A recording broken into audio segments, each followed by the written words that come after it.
कर रहा हूँ। क्या बात कर रहे हैं आप? ये रिलायंस से अभी जैसे पैसा रिफंड था ना हमारा, हाँ जी।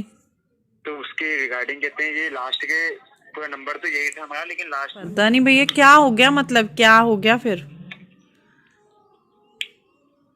आपके उसमें अभी कोई मैसेज आया है रिलायंस की तरफ से? नहीं तो क्या हो गया, मैं क्या करूं, मतलब मुझे ये बताइए ना। क्योंकि मैं अभी आपको या तो कल मॉर्निंग में बताऊंगा। चल ठीक है। पता नहीं क्या हुआ, किसी का मैसेज आया है रिलायंस की तरफ से, रिफंड पता नहीं क्या क्या करके आया है। ओटीपी वगैरह वैसे देना नहीं चाहिए, ऐसे गलत होता है, मैंने दिया भी नहीं है। मुझे समझ में नहीं आई बात। मुझे बंदा जेन्युइन भी लग रहा था क्योंकि बोलने लगा कि मैं कल करूँगा बात। पता नहीं क्या हुआ क्या नहीं हुआ, पूरी बात तो उन्होंने उसने गलत बताई नहीं। फोन किया था। इसको देखो गर्मी आ गई, फिर इसको लगती है वोमिटिंग वगैरह, ठंड बहुत जल्दी लगती है। पता नहीं क्या था क्या नहीं था। मैं तो बस लेटने लग रही थी। मैंने कहा पर मैं अब ज़रा ये दिखाती हूँ, ये आजकल के ना इस तरह का फ्रॉड भी बहुत चल रहा है, बहुत ज़्यादा। हेलो एवरीवन, गुड मॉर्निंग, कैसे हैं आप सब? तो अभी जो है सुबह का टाइम है, लगभग जो है 6 सवा 6 का टाइम होगा। 6 बजे मैं उठ गई थी क्योंकि मुझे पता था कि मुझे सब्जी को भी छौंकना है, तो मुझे जल्दी उठना पड़ेगा। और गुड्डू भी मेरे साथ ही उठ गई है, तो वो भी जो है अपना हाथ मुंह वगैरह जो भी उसको धोना होगा। अभी तो बहुत टाइम है क्योंकि सर्दियों में स्कूल का जो टाइम होता है वो लेट होता है। तो अभी जो है मैं एक बात और बता दूं कि रात आप लोगों को मैंने कुछ रिकॉर्डिंग सुनाई थी। वो जो कॉल्स थे, मुझे आप जब आपको सुनाई रिकॉर्डिंग उससे पहले भी आया था, तो मुझे समझ में नहीं आ रहा था, तो मैंने बीच बात में कट कर दिया था। अब दूसरी बार आया तो मैंने आप लोगों को सुनाया, फिर तीसरी बार और आया था आप लोगों को सुनाने के बाद फिर मैंने विपिन से बात कराई थी, क्योंकि मेरे पल्ले नहीं पड़ रहा था। ओटीपी ओटीपी मांग रहे थे, और ये तो हम सभी को पता है कि ओटीपी वगैरह या कुछ भी आपको मैसेज आए, सामने वाले को नहीं बताना चाहिए। तो चलो मैंने कहा एक बार आप लोगों के साथ भी शेयर कर देती हूँ। तो यहाँ पर जो है तेल गरम हो गया है, तो मैं जो है मेथी वगैरह मैंने कट कर ली है, आलू भी मैंने कट करके रख लिया है साइड पे। तो तेल गरम होने के बाद मैंने जीरा डाल दिया, उसमें प्याज डाल दिए हैं। आज मैं बच्चों के टिफ़िन के लिए बनाने वाली हूँ आलू मेथी की सब्ज़ी। आलू मेथी की सब्ज़ी मेरे बच्चे जो है नहीं खाते हैं, लेकिन मेरे बच्चों में अब एक चीज़ हो गई है कि अगर उनको स्वाद लग रही है सब्ज़ी, तो फिर चाहे वो लौकी की भी क्यों ना हो वो खा लेते हैं, उनको अच्छी लगनी चाहिए बस। तो यहाँ पे प्याज हो चुके थे ब्राउन जैसे मेरे को चाहिए, तो मैं इसमें डाल रही हूँ हल्दी, धनिया पाउडर, लाल मिर्च, नमक वगैरह।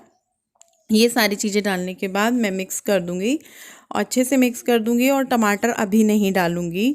टमाटर डालने से क्या होता है कि फिर आलू जल्दी गलते नहीं हैं, वो टाइम लेते हैं। मेरे साथ तो ऐसा हुआ है, मुझे नहीं पता आप लोगों के साथ ऐसा होता है कि नहीं होता है। तो यहाँ पे जो है मैंने डाल दिया है आलू और मेथी जो मैंने कट करके रखा था। मेथी तो मैंने रात में ही धोकर रख दी थी, सुबह में भी उठ के एक बार मैंने उसको वॉश कर लिया था। मुझे लगा कहीं साइड से कीड़ा वगैरह ना चला गया हो, क्योंकि मैंने फ्रिज में नहीं रखी थी, उसको बाहर ही रखा था ढककर। तो यहाँ पे जो है आलू मेथी डालने के बाद मैं उसको मिक्स कर रही हूँ अच्छे से। क्या होता है ना, जब हम इस तरह के वीडियो दूसरों के देखें या फिर मैं आप लोगों के साथ शेयर कर रही हूँ, आप मेरा देखो, तो एक आइडिया मिल जाता है कि हम बच्चों की टिफ़िन में दें तो दें क्या। क्योंकि बहुत ज़्यादा टेंशन होती है कि बच्चों को टिफ़िन में रोज़ाना क्या अलग दें, रोज़ रोज़ आलू भी नहीं दे सकते हैं। तो इसीलिए मैंने सोचा चलो आज मैं आप लोगों के साथ शेयर करती हूँ। तो यहाँ पे मैंने आलू मेथी को मिक्स करके ढक कर के रख दिया है, और मैं इसको बीच बीच में चेक करूँगी।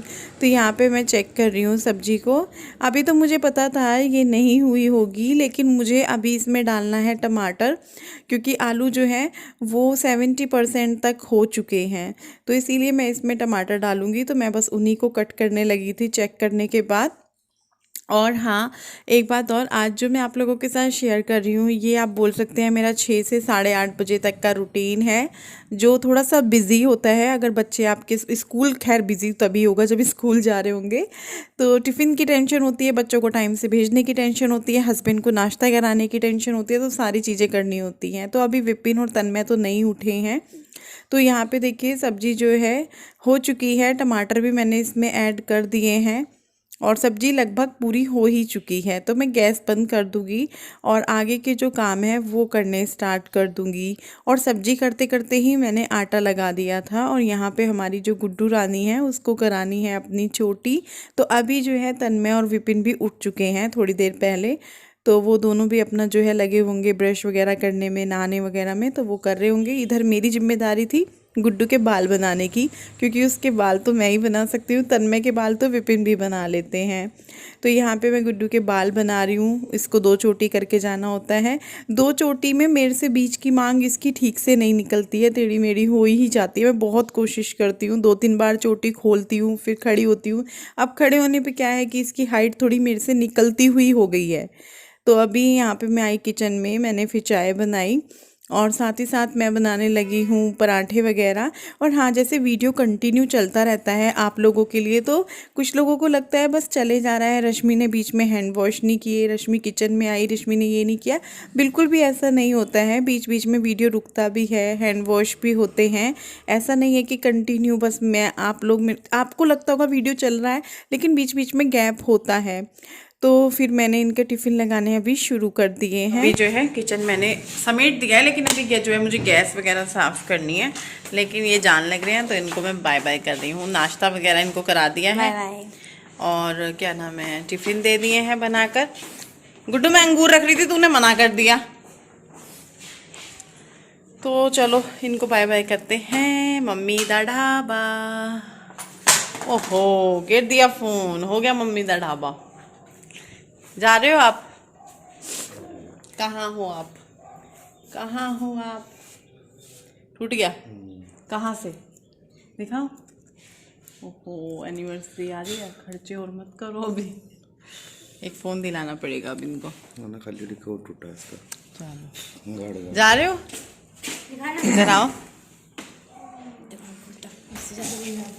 इधर आओ।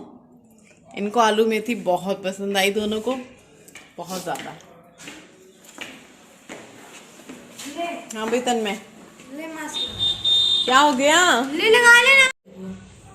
चलो चलो बाय करो। बाय। चलो बैठो, जल्दी बैठो, मैं अंदर बैठूंगी फिर थोड़ी देर चाय पीऊंगी। बाय। जल्दी बैठ जाओ, पापा के पास कोई कोई आता रहेगा वरना फिर तुम्हें लेट होगा। बाय। फिर मेरे हाथ में चाय है। बाय बेटा। है? बस कुत्ता है बाहर।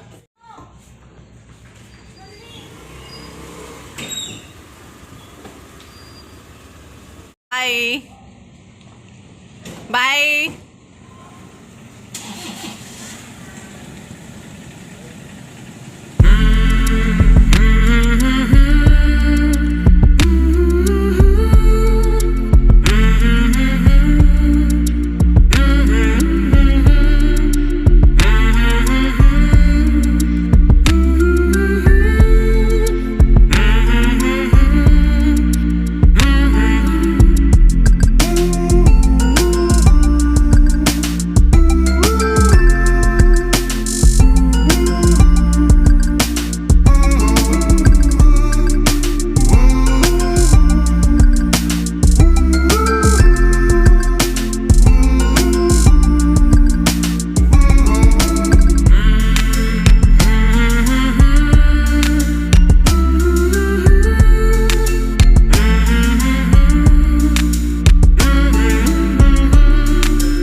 आप लोग सोच रहे होंगे क्या हुआ।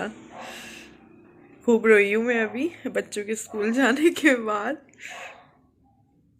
क्यों रोई हूँ? क्योंकि मैं ऐसे ही चाय पीते पीते वो देख रही थी, यूट्यूब देख रही थी। तो शॉर्ट्स वीडियो आती है ना, तो आजकल शादी का सीज़न है तो सभी ने जो है अपने वीडियोस या फिर किसी ने डाले हुए हैं, तो वो वीडियो खुल गया विदाई का।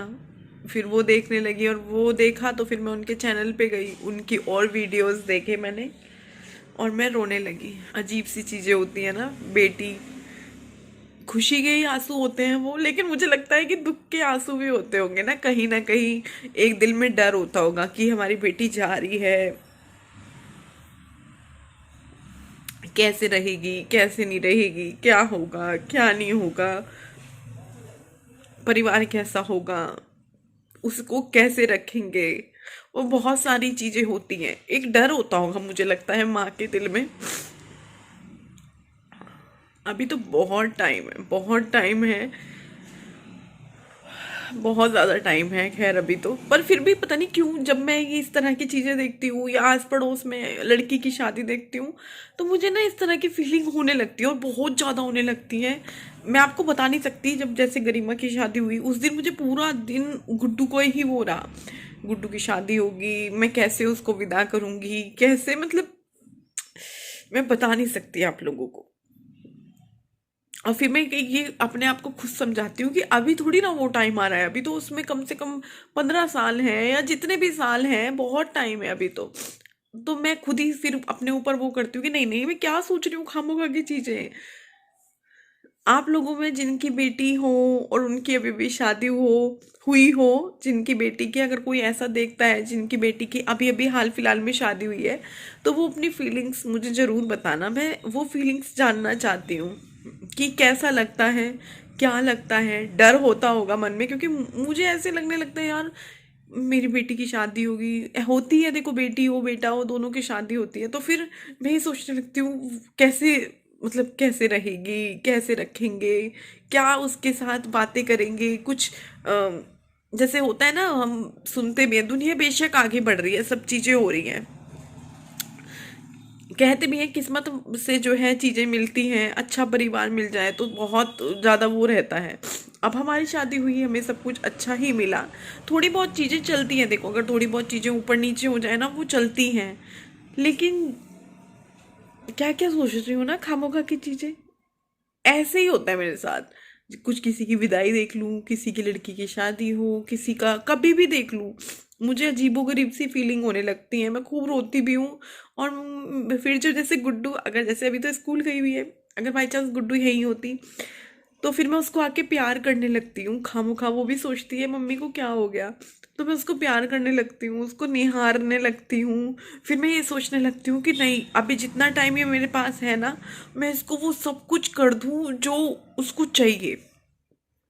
और इसीलिए ना जैसे मैं कहीं भी जाती हूँ, अभी मेरे को मार्केट भी जाना है क्योंकि एनिवर्सरी आ रही है तो थोड़ी सी तैयारी करनी है, वो भी गुड्डू की वजह से कि उसको बलून चाहिए, उसको अभी ऑनलाइन नहीं मंगा सकते क्योंकि टाइम कम रह गया है, नहीं आया तो उसको लग रहा है मम्मी ये लाओ मम्मी वो लाओ। तो कितनी बेटियां बहुत प्यारी होती हैं, मैं आप लोगों से नजरें भी नहीं मिला पा रही क्योंकि ना मेरे को अभी भी रोना आ जा रहा है, जबकि मैं अच्छे से चुप होके मैंने आप लोगों से बातचीत करना शुरू किया क्योंकि मैं नहीं चाहती मैं इमोशनल हूँ। मुझे बड़ा अजीब लगा।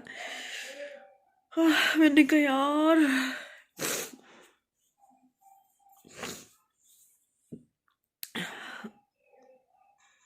कुछ नहीं कर सकते ना, अजीब सी चीजें होती हैं लाइफ में।